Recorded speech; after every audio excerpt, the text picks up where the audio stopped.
यज्ञ को कराने वाले जिन्होंने अपने दृढ़ संकल्प से इस यज्ञ को किया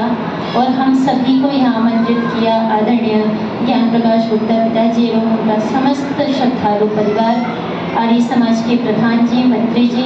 उपस्थित मातृशक्ति, धर्म प्रेमी, सत्संग प्रेमी सज्जन। आप जिस पाठ विधि को सुनने जा रहे हैं, आपने प्रायः सुना होगा कि किसी पुस्तक में मिलावट हो जाती है, और चाहे वो बाइबल में हो, चाहे वो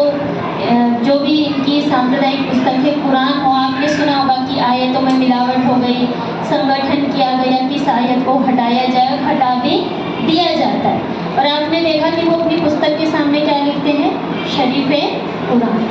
वो क्या लिखते हैं, होली बाइबल। लेकिन आपने कभी ये नहीं सुना होगा कि वेद के सामने हमने किसी शब्द को जोड़ा हो, क्योंकि वेद क्या है, स्वयं में परमात्मा की वाणी है, स्वयं पवित्र है। तो ये जो वेद का संदेश है, प्राचीन काल में जो हमारे ऋषि होते थे उनको संपूर्ण वेद याद होते थे। अगर वेद के किसी भी मंत्र में कहीं भी कोई मिलावट हो जाती है, मानिए ऐसा लगने लग जाए विद्वानों को या किसी को अर्थ निकालने पर कि यहाँ पर कोई मिलावट हो गई है, कोई अक्षर मिल गया है, कोई एक लाइन हो गई है, कोई शब्द हो गया है, तो ऐसे ही वेद पाठ की विधियाँ हैं जिनको हम 8 विधि बोलते हैं। वैसे 10 हैं, 2 जो है वो मूल है, संगीता पाठ, क्रम पाठ, बाकी 8 विधियाँ हैं जिनको कहा जटा, माला, शिखा, रेखा, ध्वजो, दंडो, रथो, खनः। इन 8 पाठ विधियों के द्वारा उस अक्षर को तुरंत पकड़ लिया जाता है जो जोड़ा गया है। इसलिए कभी भी हमारे वेद मंत्रों में किसी भी प्रकार की मिलावट नहीं हो सकती। ये जो विधि है ये हमको ऋषियों ने, जो हमारे प्राचीन ऋषि थे, उन्होंने दी, और महर्षि देव दयानंद सरस्वती जी की अपार कृपा से हम सभी को क्या है, यहाँ पर इन विधियों को पढ़ने का अवसर मिला।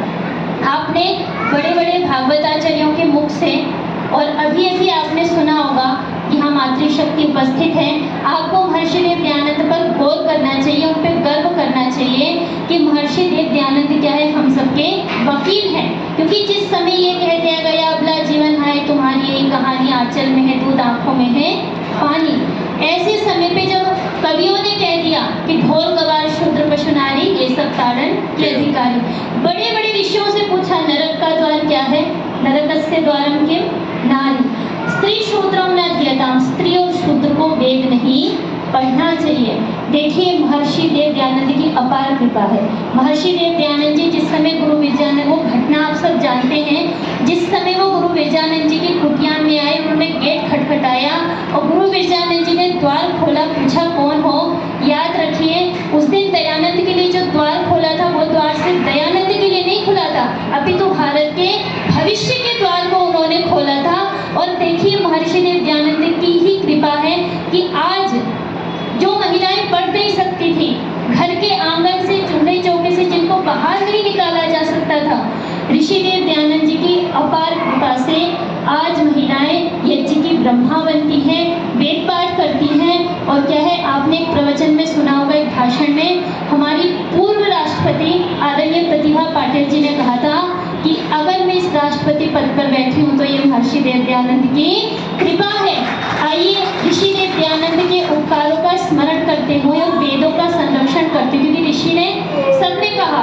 कि धार्मिक पुस्तक ये है वो है, लेकिन एकमात्र महर्षि देव दयानंद जी थे जिन्होंने कहा, वो चाहते तो कह सकते थे कि सत्यार्थ प्रकाश का पढ़ना पढ़ाना हम सबका परम धर्म है, क्योंकि उन्होंने उस पुस्तक को लिखा, किंतु न्याय और ईश्वर की व्यवस्था में रहते हुए कितने उचित है ऋषि कि उन्होंने लिखा वेद का पढ़ना पढ़ाना हम सबका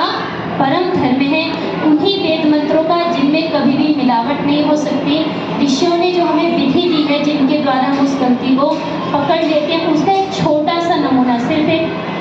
लेकिन सबसे कठिन पाठ जो 8वां पाठ है, जो घन पाठ है, जो कई तरीके से किया जाता है, जो सबसे कठिन पाठ है, वह हम आप सबके सामने सुनाएंगे। आप भी ध्यानपूर्वक सुनेंगे तो आपको पता चलेगा कि कैसी